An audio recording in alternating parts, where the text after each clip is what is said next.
तुमने ये ड्रेस जानबूझकर जलाया है, इसलिए कि तुम नहीं चाहती कि मैं ये पहनूं।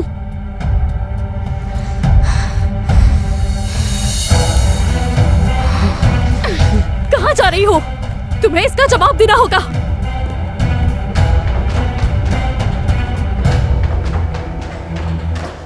मेरी बात सुनो, अभी और इसी वक्त इस घर से दफा हो जाओ।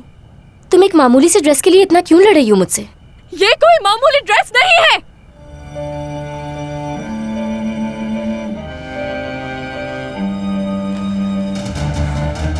क्या हो गया? नहीं मालूम। तुम्हें अंदाजा है मैं इस ड्रेस का कितने दिनों से इंतजार कर रही थी। ये मैंने जान के नहीं किया, मेरा ऐसा करने का कोई इरादा नहीं था मिस तूबा। तूबा क्या हुआ है बेटी?